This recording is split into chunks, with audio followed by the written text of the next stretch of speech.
Hello guys and welcome to another episode of GEEKAMANIA. We are your hosts, Mark and Ben, and in today's episode we're going to be reviewing the new CM Punk Best in the World documentary. Yes. Best in the world! So... It looks almost like you were plugging it as if you're selling it yourself. I am. Buy now on Blu-ray or DVD for £12. Buy now on Blu-ray on DVD. Best documentary wrestling ever. Best wrestling documentary ever. Well, so, I think you've just given your opinion right away. Yeah. What do you think of the film or documentary? It was pretty good. I mean, the WWE know how to make a good documentary as is because, you know, that's half of where the money comes from. It seems. The video packaging alone is amazing. Yeah. But it's so you know that it's going to be shot well and that the sound quality is going to be well and that they're going to have the best damn clips you've got. So everything around there falls to place and.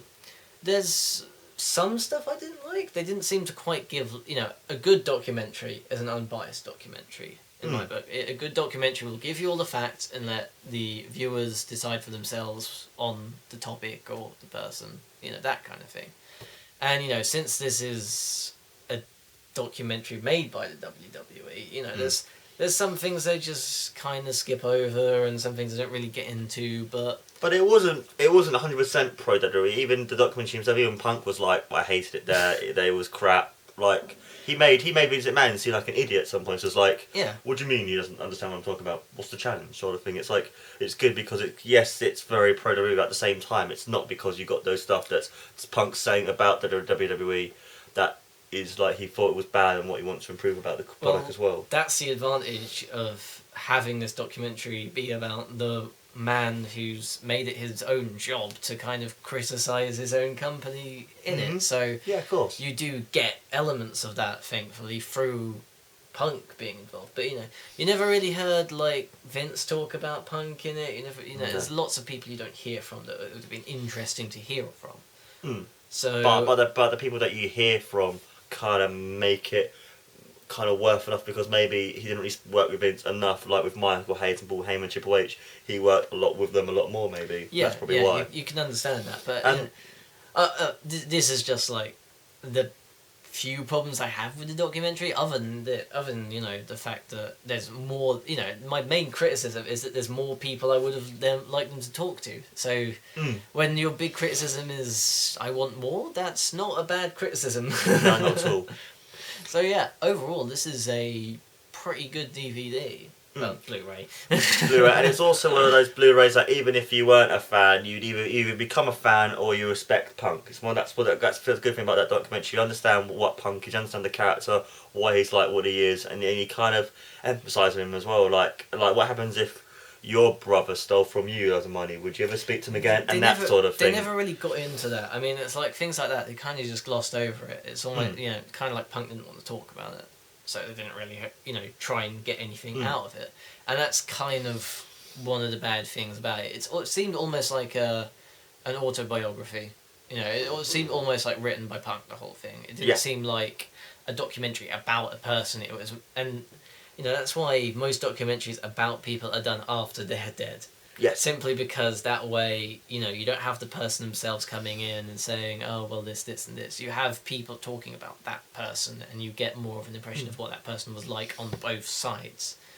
So, in that element, it's not a great documentary, but for what it needed to be, it's entertaining, it's good, and you learn a lot about the man, and the match selection's good, and the extras look good, It's good. It's worth your money, I'd say. And also as well, that's one of those documentaries you don't really watch it for the stuff that happened to him with his family. You watch it more for him and it being why he became in the wrestling business. In the wrestling career, yeah.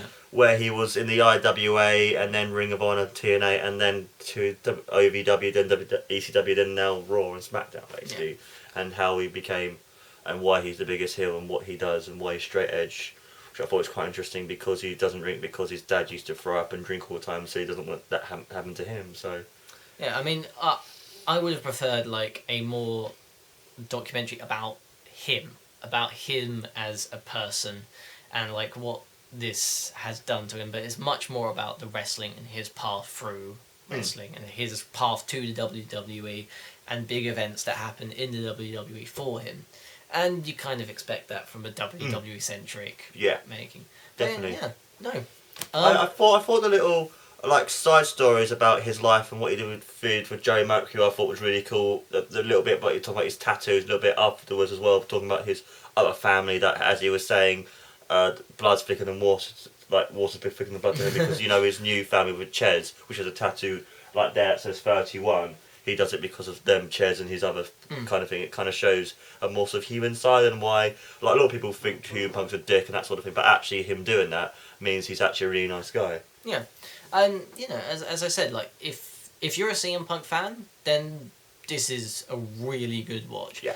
And even if you're not to some extent, it's pretty good. It's interesting but I'm not sure if I'd recommend this to someone who is not quite so knowledgeable about wrestling.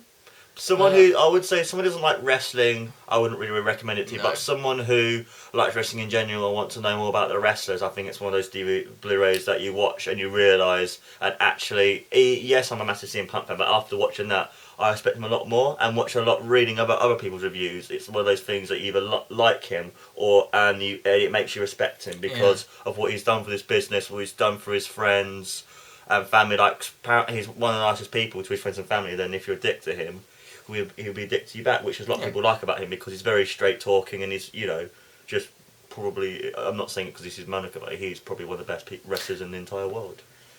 Yeah, no, as I said, I feel like it would have been better if it got into him more and wasn't quite so wrestling centered. But yeah, I mean, the more you the more you know about Punk, like before, the more you're familiar with him. Like this is interesting. I like this. Yeah, like I enjoyed it. On the bonus features, you have more to do with him and like basically. Yeah, obviously the stuff they edited out for. I mean, it's a 2-hour documentary. It's a fair run. So there's obviously stuff they edited out, and it's mostly special features. So. Which has a lot more to do with him out and about and other stuff like him at the ballpark, him behind at WrestleMania 28 having a joke and stuff, and him making jokes saying, "I never have pyro," and then he goes up, "Yeah, pyro," and he was like, "Really?" Just stuff like that. And I kind of like the thing as well, because it kind of shows you sort of humour that he has as well in the documentary well, and how, like, it's not him, I wouldn't say, I don't know, is it him being arrogant, the fact that he's saying in the documentary, it's like how he thought it was just disrespectful and, that sort of thing, that they had nothing for him, and it's like, but he's this guy who gives you gold, like this through the straight society, and he did nothing, and it's like he's a naturally arrogant guy. I'd say he is arrogant, but in a way, rightly so, because the man is talented. Yes, and he doesn't let it go to his head too much, and he's driven, so it's good. But yeah, decent watch, I'd say. Definitely. Yeah, about 3.5 stars from me. Definitely give it a watch. 4.5, 5 stars from me.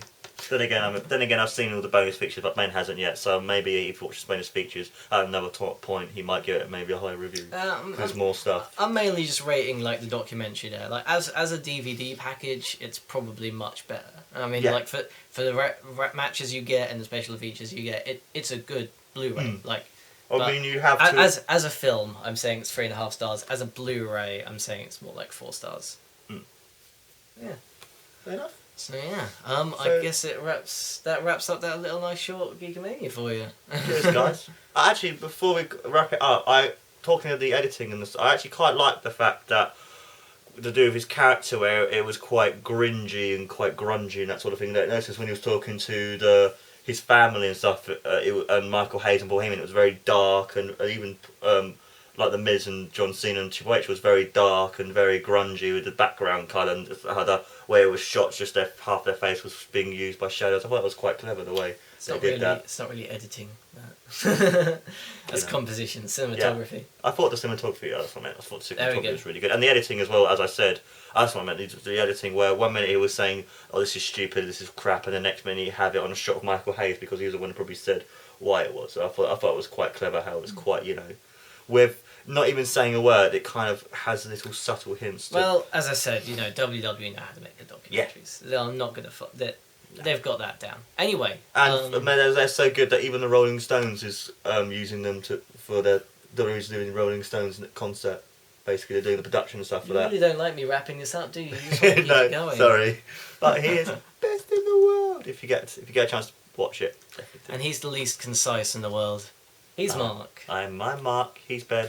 And that's Geekamania. Cheers, guys. See you. Bye.